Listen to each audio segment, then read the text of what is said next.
እዚህ ትግራይ ስትሪም ሚዲያ እዩ ዜናታት ዝሰዓትኖ በፈለማ አርእስተ ዜና ጊዜያዊ ምምሕዳር ትግራይና በ146 በትግራይ ዘለዋ ማእኸላት ተመዛበልቲ ከም ዝኸይድን ሓደሽቲ ውሳነታት ከም ዝዕርፍን ሓቢሩ ጀነራል ጆን መዲድ ሓድሽ መምርሒ አውሪዱ ተባሂሉ መዋጽኦና ዝበሎ ድማ ኣብቲ ያበ ዞባ ደቡብ ትግራይ ዝውዓለ ኣኼባ ብግልጽ ተዛሪቡሎ ክነቕርበልኩም ኢና ትግራይ ያበ ክልተ ዓለም እያ ዘላ ተባሂሉ እዚ ንምንታይ ተባሂሉ ናባኹም ክነቕርቦ ኢና ሕወሓት ሓዊሱ ኣብ ትግራይ ዝንቀሳቐሳ 6 ፖለቲካ ውድባት ትግራይ ዘጋጠመ ጥሜት ብዝምልከት መግለፂ ኣውፅአን ኣለዋ ካብ ሕወሓት ወፃኢ ናይተን 5 ውድባት ተመሳሳሊ መግለፂ እዩ ብሓፂሩ ሒዝናዮ ኣለና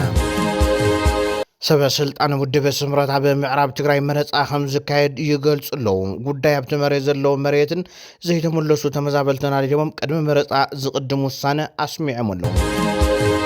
ጎንፂ ሱዳን ናብ ኢትዮጵያ ከይሰግር ተሰጊኡ ከሰግር ዝብሉ ምኽንያታት እውን ተዘርዚሮም ኣለዉ ክነቕርበልኩም ኢና ንሎሚ ናይ ዲዮምን ካልኦትን ዜናታት ሒዝና ቀሪብና ኣለና ሳብስክራይብ ምግባር ጀምሮ ሰናይ ምክትታል በጀነራል ታደሰ ወረደ ዝምራሕ ኮሚቴ ኣብ ማእኸል ተመዛበልቲ ዑደት ከሳልጥ እዩ እቲ ሓይሊ ዕማማ ብ146 ምዕቆቢ ማእኸላት ዑደት ከም ዝሳልጥ ሎሚ ዝወፀ ሓበሬታ የመላኽት ካብ ሕፃፅ ቀፂልና ብርክት ዝበላ ማእኸላት ዘለዉ ተመዛበልቲ ዘለዎም ፀገማት እናቐፀለ እዩ ብፍላይ ክሳብ ሕዚ ኣስታት 280 ወገናት ከም ዝሞትዎም ዝገልፁ ኣብ ዓዲ መሐመዳይ ዘለዉ ወገናት ሕዚ ድማ ኣብ ኣዝዩ ኣሰቃቂ ኩነታት ከም ዘለዉ ተገሊጹሎም ብኻሊእ ገጽ ትማሊ ብምኽንያት ጥሜት ክልተ ሰባት ኣብ ማይ ሓንሰ ህይወቶም ሓሊፉም በዝውን እቲ ናይ ሕፃፅ ዝውሕዝ ዘሎ ሓገዝ ኣብተን ድምፂ ኣና ካልኦት ማእኸላት ተመዛበልቲ እውን ክዝርጋሕ ፃውዒት ቀሪቦም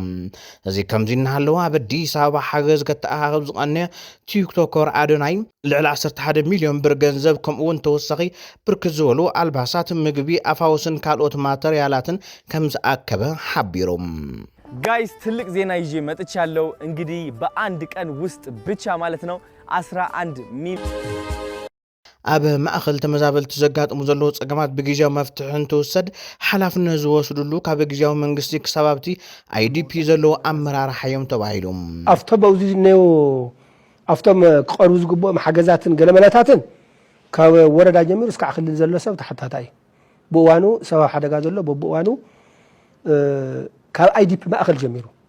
ካብ አይዲፒ ማእኸል እውን ተወካል ኣለዎ አይዲፒ መተሓበርት ኣለዉ ንወረደኦም ንዘውኦም ሓበሬታ ክህቡ ኣለዎም ሓደ ዘዋ ምስ ክልል ድማ ክሰጥም ክኽእል ኣለዎ ክልተ ንዚአ ርኢ ድማ ክልል ነዚአን ሓበሬታ ርኢ ድማ ኩይክ ዝኾነ ሶሉሽን ክህብ ኣለዎ እዚኣ ብኣንጻር ተሓታትነት ኣብቲ ዘሎ ኩነታት ምስታ ናይ ሓፃር ግዜ መፍትሒ እያ ማለት እንታይ ማለት እያ እዚኣ ማይ እውን ናይ ባዕሉ ክሰርሕ DRMC ናይና ኮሚሽኑ ናይ ባዕሉ ክሰርሕ ሰራሕተኛ ማሕበራዊ ጉዳይ እውን ናይ ባዕሉ ክሰርሕ ፋይናንስ ቢሮ ይኹን ፕላን ኮሚሽኑ ናይ ባዕሉ ክሰርሕ ብላዕሊ ክምእኸል ተኮይኑ ሓበሬታ ፅሩይ ክመፅእ ክእል ኣለዎ ሓደ ክሮስ ከቲንግ እሺ እዚ ናይ ሓደ ሴክተር ኣይኮነን እዚ ሓደ እዚኣ ከም መንግስቲ ክንወስድ ኣለና እንተኾነ ብዘላቂ ንዘላቂ መፍትሒ ዝበልካዮ ሓታትነት ዝወስድ ፌደራል መንግስትን ግዜያዊ ምምሕዳርን እዮም ይብሉ ነዚ ድማ እቲ በብግዜኡ ዝግበር ምርዳእ ኣብ ምፍፃም ወደ ፕሪቶሪያ ግብራዊ ክኸውን እዮም ዝምህፀኑ እቲ ዋና ናይ ንዘላቂ መፍትሒ ዝበልካዮ ግን ኦልሬዲ እቲ ፕሪቶሪያ ተግባራዊ ምግባር እቲ ፋይናል መፍትሒ እዚ ድማ ኩሉ ግዜ ክቡር ፕሬዚዳንት እውን ዝመፀ ጋይሽ እውን ምስ መፀ ኩሉ ተሓበሬታ ይገብርዎ እዮም ተዘይተጋገየ እዚ ድማ ናይ መንግስቲ እውን ቅዋሚ እዩ ናይ ህዝቢ ትግራይ እውን ቅዋሚ እዩ ናይቶም አይዲፒ ድልየት አንተወነ ጌረካ 98.8% ናብ ከባቢኦም ክንምለስ ኣለና እዮም ኢሎም ፅንዓት እዩ ናይ ትግራይ መንግስቲ ፅንዓት እውን ኣይኮነን ናይቶም IOM UNHCR ዝበሃሉ ፅንዓት እዩ ኢንዲፔንደንት ፅንዓት እዩ ምክንያቱ ንሕና ናብ ድልየትና ምእንታ ከይነድምድሞም ባዕልኩም መፅንዕዎ ኢና ባዕሎም እዮም መፅንዖም ከም ትፈልጦ ኣብ አይዲፒ ሒዞም እዮም ዝነብሩ ትሕጃ ገይሮሞም ግዛዕ ገይሮሞም ዝበሃል ፖለቲክስ እውን ስለ ዘሎ እዚ ንሕና ቤተሰብ መደኛ ንኸይድ ከምኡ ዝፈልጥ ሰብ ተሃልዩ ብኡ ይኸይድ ንሕና እዚኦም ናብ መርበሪኦም ውሕስና ሃልይዎም ኣብኡ ከይዶም ከም ዘይቕተሉ ኣብኡ ከይዶም ከም ዘይጭፍጨፉ ናብ መንበሪኦም ከም ዝኣትዉ እዚ ድማ ዝደራደረሉ መንግስቲ እዩ እዚ መንግስቲ ትግራይ ኣብ ክልተ ዓለም እያ ዘላ ተባሂሉ ኣብ ትግራይ ኣዝዩ ዝኸፍአ ፅጋብ ዝሰርነቆ ህዝቢ ዘሎ ዝብል ግርማ ይገብሮም ኣብቲ ህፃፅን በለፅን ዝብል ትሕዝቶ ዘለዎ ፅሑፍ ዘዳለዎም ህዝቢ ሓመም ይሳቀ ይመውት ከም ዘሎ ሎም ጥራይ ሓዲ ተረዲእና ኮይኑ ይብል ህዝቢ ካብቲ ኣብ መረበቱ ዝተፈናቀለላ ጻት ጀሚሩ ኣብ ረግረግ ናብራ ሬሳት ነጽፉ ፍርቂ ከም ዘይጸረየ ዝፈልጥ ሰብ ከም ዘይነበረ ኣይነምስሎ ናብ ኣብ ከባቢና ዝርከቡ ማእኸል ተፈናቀልቲ ቅልቅልና ኣይንፈልጥን ማለት ድዩ ዝኸውን ዘሎ ይብል ቀጺሉ ድማ ግርማይ ህዝቢ ብሕማም ብጥሜት ተሳቂዩ እንትመውት ዊስኪ ጨብረቅ እናበለ ዝሕጸብ ህዝቢና ንርኢ ዘለና 10 ማይ ቤት ደስዲሱ ውራይ ዝሕልፍ ህዝቢና ንርኢ ዘለና ኣብ ማእኸል 70 ካሬን ዘለዎ ተፈናቀልቲ ኣብ ተንቤን ሽረ ሰለኸለኻ ደደቢት ሸራሮ ዓዲግራት ዘለዎ ተፈናቀልቲ ኣብ ምንታይ ኩነታት ኣለዉ ድምፁ ንኹኖም ዝበለ ሰብ ኣይነበረን ሕዚ ከም ብሓድሽ ዝተፈጠረ ንገብሮ ኣለና ይብል እምበኣር ክንፈልጦ ትግራይ ብምልእታ ሕፃፅ እያ ኢሉ ግርማይ ኣረና ጣዕመና ክንውሕጦ ዝግባእ ሓቂ ድማ ትግራይ ሰብ ክልተ ዓለም ዝነብሩላ መሬት እያ ሕፃፅን በለፅን ክብል ይዛዝም ሕወሓት ሓዊሱ ኣብ ትግራይ ዝንቀሳቐሳ 6 ፖለቲካዊ ውድባት ትግራይ ኣብ ትግራይ ዘጋጠመ ጥሜት ብዝምልከት መግለፂ ኣውፅአን እቶም ውድባት ድማ ሕወሓት ስምረት ሳልሳይ ወያነ ትግራይ ብሄራዊ ባይቶ ዓባይ ትግራይ ውድብ ናጽነት ትግራይን ተንቤን ፓርቲን እዮም ኣብ ጉዳይ ሕፃፅ ካብ ዝሃብኦ መግለፂ ቀናጭብናልኩም ኣለና ሕወሓት ንልዕሊ 5 ዓመታት ብዝተቀደደ ፕላስቲክ ክነብሩ ዝጸንሑ ወገናት ቀለብ እንስሳት ክኾኑ ከለዉ እቶም ዝሰረፉ ድማ ብሰንክና ነኬ ዝኸይድ ዘሎ ቀረብ ሓገዝ ከቢድ ቅሎላው ኣጋጢምዎም ኣሎም ሰባት መዓልታዊ ብጥሜትን ሕማምን ይሞተሎ ግዜ ይውዳእ ኣሎ ትዕግስትና ይውዳእ ኣሎ ዝሽከም እንግዳ ኣይብልናን ዝብል እዩ መግለፂ ሕወሓት ብውድብ ስምረት ድማ ብሰንኪ ሕፅረት ምግብን መድሓኒትን ዝተመዛበሉ ሰባት መማቶም ውድብ ሕወሓት ቅድሚ ድሕነት ህዝቢ ድሕነት ውድብ ይቅድም ኢሉ ዘውፅኦ ጣጣ ኢሉ ሳልሳይ ወያነ ብዝሃቦ መግለፂ ድማ ቀንዲ ምንጭ ጥሜትን ፖለቲካዊ ብቕዓት ዘይምህላው እዩ ስለዚ ህዝቢ ኣብ ርእሲ እቲ ጥሜት ንምክልኻል ህፁፅ ደገፍ መሃቡ ነቲ ሱር ናይ ፀገም ዝኾነ ስርዓት ንምቕያር ክቃለስ ፀዊዑ ብሄራዊ ባይቶ ዓባይ ትግራይ ድማ ብተመሳሳሊ ነቲ ዝመፅእ ዘሎ ጥሜት ንሓዋር ንምውጋድ እቲ ብጭርሖ ድሕነት ህዝቢ ካብ ድሕነት ውድብ ይቕድም ብዝብል ውድብ ዝምራሕ ግዝያዊ ምምሕዳር ፈሪሱ ብኩሎም ያዳያውን ኣሳታፍን ግዝያዊ ምምሕዳር ክቕየር ይግባእ ኢሉሎም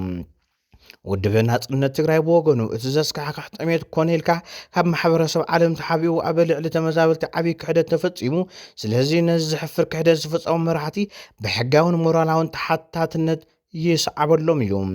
ሹም ተንቤን ፓርቲ ድማ ጉጅለ ሕወሓት ን5 ዓመት ቁማር እናተፃወተ ዜጋታትና ንፖለቲካዊ መኽሰብ ናብ ዓዶም ክምለሱ እናዓንቀፈ ዝጸንሑ እዩ ኩሎም ፈተውቲ ትግራይ እንደለይቲ ፍትሕን ነቲ ተመዛበልቲ ንኸቢድ ሓደጋ ዘቃልዐ ጉጅለ ናብ ሕጊ ቀሪቡ ክውገድ ምእንቲ ክውድቡን ክቃለሱን ይግባእ ኢሉ ሰበ ስልጣን ውድብ ስምረት ኣብ ምዕራብ ትግራይ መረፃ ከም ዝካይድ ይገልጹ ኣለዉ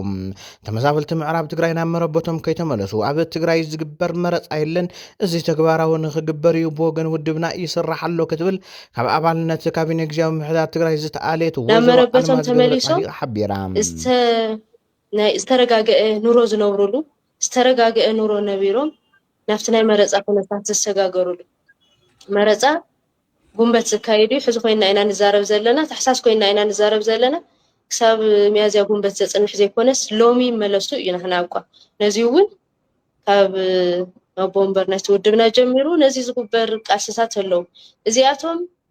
ብቁኑዕ መንገዲ ኩላህና ተረዳዲና ብቁኑዕ መንገዲ ተመዛበልትና ናብ ቦታኦም ዝምለሱሉ ኩነታት ኢና ክንሰርሕ ዝግባእ ስለዚ ናይ ምዕራብ ናይ መረፃ ጉዳይ ጥራሕ ዘይኮነስ ናይ ህልውና ጉዳይ ተዋና ሽግሮም ስለዚ ሎሚ ይመለሱ ኢና ንብል ምዕራብ ትግራይ እውን ህዝብና ናብ ቦታኡ ተመሊሱ ዝመርፀሉ ኩነታት ክንፈጥር ኣለና ነዚ ድማ ክንሰርሕ ኣለና ከም ፓርቲ እዩ ሰለስተ ዝኾነ ዓበይቲ ሽቶታት ዘቐመጥናየን ዝመረፃ ዝዕውት ክኸውን ኢልና ዘቐመጥናዮ ሓደ ግዝኣታዊ ሉዓላዊ መሬትና ክምለስ ክኽእል ኣለዎ ኢልና ኣቐሚጥና ኣለና ኣብ ዘውፃናዮ ትልሚ ካልኣይ ዝተመዛበለ ወገናትና ናብ ቦታኦም ክምለሱ ክኽእል ኣለዎ ትመረፃ ሰላማዊ ዝኾነ ወይዘሮ ኣልማዝ ገብረ ጻድቅ ወሲኻ ኣብ ትግራይ ኣብ ዝነበረ ግዝያዊ ምምሕዳር ግዜኡ የብቅዕ ስለ ዘሎ ካሊእ ንመረፃ ክዳልወና ዝኽእል ኣብ ትግራይ ግዝያዊ መንግስቲ ክጣየሽ ይግባእ ኢላ ትመረፃ ሰላማዊ ፍትሓዊ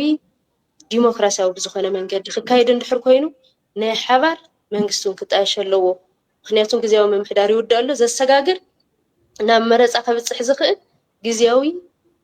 ግዝያዊ ድዩ ቀዋሚ ሽሙ ዝተፈላለየ ክበሃል ይኽእል ዝኾነ መንግስቲ ግን ከድልየና እዩ 3 ወርሒ ድያ 2 ወርሒ ድያ ፅኒሑስ ናብታ መረፃ ከብፅሕ ዝኽእል ተዘይ ኮይኑ ግን ናብ ዕገርገር ኢና ክንከውን ከምኡ ኢልና ከዓ ክንሰግር ኢና ዝብል እምነቲ ዘለኒ እምነተይ እውን ንሱ የዘንጸባረቕ ዘለኹ ከም ውድብ እውን ዝተማያይጥናሉ መረፃ ክነካይድ ኣለና ምዕራብ መሬትና ክምለስ ኣለዎ ተመዛበልትና ናብ ቦታኦም ክምለሱ ኣለዎም ነዚ እውን ክንሰርሕ ኣለና ብዋና ፀቕጢ እውን ክንፈጥር ኣለና በዋናነት ድማ ኣብ ትግራይ ዘሎ ግዜያዊ ምምሕዳር ይኹን ከም ፌደራል መንግስቲ እውን ኣብዚ ክስራሕ ዝግብኦ ነገር ክንሰርሕ ኣለና ዝብል ክሰርሕ ኣለዎ ነዚ እውን ዘይተሓለለ ቃልሲ ክንገብር ኣለና መረፃ ናይ 2018 ግን ክሰግር የብሉን ፖስትፖንድ ክግበር የብሉን ዝብል ጽኑዕ አቋምን እምነትን ይዘለና ጆን መዲድ ሓዱሽ መምርሒ አውሪዱ ተባሂሉ እዚ ካብ ኦርያ ሚድያ ዝተባሃለ ኣብ ትግራይ ዝነጥፍ ሚድያ ዝረኸብናዮ ሓበሬታ ጆን መዲድ መዋጽኦና ዝበሎ ድማ ኣብቲ ኣብ ዞባ ደቡብ ትግራይ ዝወዓለ ኣኼባ ብግልጽ ተዛሪብዎ ይብል እዚ ሚድያ ኣብ ዞባ ደቡብ ምብራቕ ጆን መዲድ ዝመርሖ ዝነበረ ናይ ዞባ ወረዳ ኣመራርሓን ብዘይካ ኩናት ካሊእ መማረፂ ከም ዘለ ሻዕብያ ፋኖ ከም ዝሕግዝዎም ዝገለጸ ኮይኑ ዝኾነ ወታደራዊ ስልጣና ዝወሰደ ድማ ቅድሚ ሕዚ ካብ ዝነበሮ ቦታ ክምፅእ ክእዘዝ ይግባእ ዝብል ሓበሬታ ኣውፅኡሎም ጀነራል ጆን መዲድ መፅኡ ካብ ሰራዊት ጠፊኦም ዝወፁ ይኹን ካብ ማሰልጠኛ ጠፊኦም ዝመፁ መናእሰይ ሓደሽቲ ዝኾኑ ብህፁፅ መደብ ተወሲዱ ብሓይሊ ፀጥታ ተደልዮም ክመፁ ኣለዎም ግድን ክፍፅም ድማ ኣለዎ ዝብል ትእዛዝ ኣውሪዱ ድሎ እዚ ሚድያ መዋጽኡና ኩናት ምውላዕ እዩ ጽምዶ ብግልፂ ክንሰርሓሉ ኢና ውድብ ትኹን ሰራዊት ፋኖ እውን ምሳና እዩ ዘሎ ሰለስቴና ተረዳዲእና ዝተረፈና ዝተዳኸመ መንግስቲ ፌደራል መውጋእ እዩ ከም ህዝብን ማካብ ሎጂስቲክ ክሳብ ደቁ ከሰልፍ ክስራሕ ኣለዎ ካልእ ኣማራፂ የለን ዝብል መልእኽቲ ኣብ ዞባ ደቡብ ምብራቕ ዝነበረ ኣኼባ ኣስሚዑ ኢሉሎ እቲ ሚድያ ጉባኤ ህዝባዊ ርክባት ትግራይ መግለፂ ይቡ ኩሎም ሓይልታት ፖለቲካ ድልየታቶምን ጉጅላዊ ረብሓታቶምን ንጎኒ ብምግዳፍ ኣብ ዝብሕታዊ ኣማራፂ ዝኾነ መድረኽ ልዝብን ዕውትነቱን ዘድሃበ ቃልሲ ከካይድ ፀዊዑ እቲ ልኡኽ ምስ ሰበስልጣን መንግስቲ ፌደራል ሓለፍቲ መንግስታውን ዘይመንግስታውን ትካላት ፌደራል ምስ ኣብ ኣዲስ ኣበባ ዝርከቡ ዝተወደቡን ዘይተወደቡን ተጋሩ ልሂቃንን ፖለቲከኛታትን ሓዊሱ ልዕሊ 15 ትካላትን ምስ ልዕሊ 50 ዝኾኑ ውልቀ ሰባትን ተራኺቡ ጽቡቕ ናይ ሰሙናት ዘተ ከም ዘሳለጥ ድማ ገሊጹሎ ጉባኤ ህዝባዊ ርክባት ትግራይ ፍልፍል ኩሎም ዓይነታት ጸገም ዝኸውን ዘሎ መንጎ ፖለቲከኛታት መቐለን ኣዲስ ኣበባን ዘሎ ዘይምትእማን ምዃኑ ዘቲና ዝተረድአና ሓቂ ኢሉት መግለጺ ፖለቲከኛታት ንህዝቢ ጆሆ ሒዝካ ዝግበር ህለኽ ወጥርን ንሕንሕን ጠጠው ከብሉ ህዝብና ባህርያዊ ጠለቡ ሰብኣዊ ክብሩን ፖለቲካዊ ቁመንኡን ምስትኽኻል ዝከኣለሉ ባይታ ክመቻቸው ህፁፅ ጻውዒት ከም ዝቐረበ ጉባኤ ህዝባዊ ርክባት ትግራይ ሓቢሮም ንብዙሕ ዓመታት ደጋፊ ሕወሓት ኮይኑ ዝሰርሕ ዝነበረ ብልፍዓተይ ተስፋ ዝፍለጥ ብርሃነ ገብረ ገርግስ ካብ ዝኾነ ይኹን ማሕበራዊ ሚድያ ዓርሰይ ኣርሒቕ ኢሎም ኣብ ዝኾነ ይኹን ኢንተርቪው ገለ ምናምን እውን የለኹን ድሕሪ ሕዚ ኣብ ዝኾነ ይኹን ሚድያ ኣብ ሶሻል ሚድያ ገለ ኣብ ቃለ ማሕተት እውን ንዓርሰይ የግሊለ ኣለኹ ማለት እዩ እዚ ጥራሕ ኣይኮነን ናይ ዝኾነ ይኹን ውድብ እውን ደጋፊ ኣይኮንኩን ቅድሚ ሕዚ ከም ትፈልጥዎ ናይ ሕወሓት ደጋፊ እየ ነይረ ኣባል ዋላ ኣይኩን ግን ናይ ሕወሓት ደጋፊ እየ ነይረ ድሕሪ ሕዚ ግን ንሕወሓት ንገለ ዝኾነ ይኹን ናይ ፖለቲካ ውድባት ደጋፊ እውን ኣይኮንኩን ኢንተርቴይነር እውን ኣይኮንኩን ገለ እውን ኣይኮንኩን እዚ ነግረኩም ደለ ኣብ ሶሻል ሚድያ ይኹን ኣብ ዝኾነ ሚድያ ዘለኒ ናይ ኣክቲቪዝም ስራሕቲ ጠጠው ካብ ዘብል ዳርጋ 8 መዓልቲ ገይረ ኣለኹ ሕዚ ነገራት ኩሎም ክሊር ክሳብ ዝኾኑ ኣይምለስን እዩ እና ፕሊስ ብፍላይ እዚ ልፍዓተይ ተስፋ ወርልድ ልብል ሪፖርት ብምግባር ብሎክ ብምግባር ተተሓዋወርኒ ጽቡቕ እዩ መዓት ሰብ ይደናገር ስለ ዘሎ ማለት እዩ ብዙሕ ሰብ ይደናገር እዩ ዘሎ እና ታንክ ዩ ይቐኒለይ ገለ ሰባት ነዝውን ኣካል እቲ ኣብ ሕወሓት ተፈጢሩ ዝተባሃለ ሓጓፍ ገይሮም ተወስድዎ ይረአዮም እዚ ከምዚ እናሃለወ ሰይፈ ሃይሉ ብዝብል ሽም ዝነጥፍ ድማ ብርሃነ ገብረ ገርግስ ማለት እውን ልፍዓተይ ተስፋ በመራሕቲ ሕወሓት ተጠርጣሪ ኮይኑ ከም ዘሎ ዘመላኽት ብውሽጢ መስመራት ዝተጻሕፈለይ ከረጋግጽ ክኢለ ምባል እዩ ሓበሬታ ካፊሉ ዘሎ ምስኡ ይጸሓፍዎ ብዝነበሮ ብምድዋልን ክርዳእ ክኢለ ምባል እዩ እቲ ሓበሬታ ዘርጊሖም ይኹን እምበር ብርሃነ ገብረ ገርግስ ወይ ድማ ልፍዓተይ ተስፋ ጠጠው ኣቢለ ንሕወሓት ምድጋፍን ማሕበራዊ ሚድያን ጠጠው ኣቢለ ምባሉ ብዙሓት ሰባት ከኣምንዎ ኣይተረኣየን ፕሬዚደንት ሃገረ ኬንያ ዊልያም ሩቶ ሎሚ ዕለት ኣዲስ ኣበባ ኣትዮም ዕላማ እቲ ምምጻእ ፕሬዚደንት ሃገረ ኬንያ ኣብ ቀርኒ ኣፍሪካ ውሑስ ሰላምን ጸጥታን ንኽረጋገጽ ሓቢርካ ንምዝታይ ንምስራሕን እዩ ተባሂሉሎም ዓለም ለኻው መልክ ሒዝ ዘሎ ጎንጽ ሱዳን ናብ ኢትዮጵያ ከይሰግር ቤት ምኽሪ ጸጥታ ውድብ ሕብራት ሃገራት አጠንቂቖም ጎንጽ ሱዳን በትሕዝ ዘሎ ብርክን ተቐጺሉ ናብ ጎረባብቲ ሃገራት ኢትዮጵያ ቻድን ደቡብ ሱዳን ክስፋሕፋሕ ዝኽእል ዕድል ሰፊሕ ምዃኑ እቲ ቤት ምኽሪ ስግኣቱ ዝገልጽ ጎንጽ ሓይልታት ሱዳን ናብ ወሽመጥ ሱዳን ምስፋሕፍሑ ዘስግኦ ውድብ ሕብራት ሃገራት እዚ እስካሕክሕ ፍጻመታት ኩናት ናብ ካልኦት ጎረባብቲ ሃገራት ከይተላብዐ ጠጠው ከብለ ጠንቂቖም እዚ ከም ዘሎ ኮይኑ ኣብ ደቡብ ሱዳንን ደቡብ ሱዳንን ምንቅስቓስ ዕጡቓት ሓይልታት ምርኣዮም ተወሳኺ ሻቕሎት ምዃኑ ኣፍሊጡ ኣሎ ንኽልቲኦም ሓይልታት ኣጽዋር ውግእ ዘቕርቡ ሓይልታት ምህላዎም እውን እቲ ጎንፂ ጠጠው ከየብል ምኽንያት ምዃኑ ኣብ መግለፂኡ ሓቢሩ ኣብ ሱዳን ዝጋረድ ዘሎ ጎንፂ ብኣግኡ ጠጠው እንተዘይሉ ኩናት ሕድሕድ ዘይኮነስ ዓለም ለኻዊ መልክዕ ሒዙ ናብ ጎረባብቲ ሃገራት ዝላብዓን ኣዝዩ ሓደገኛን ከም ዝኾነ ኣጠንቂቑሎ ውድብ ሕብራት ሃገራት كبرات تخطاتل تنا نسع زحزنا يوم زيناتات نزوم تخطاتل كمومي يموصل نيرم نمكتالكم ما مسجنا سلام لحزب تقراي سلام لكل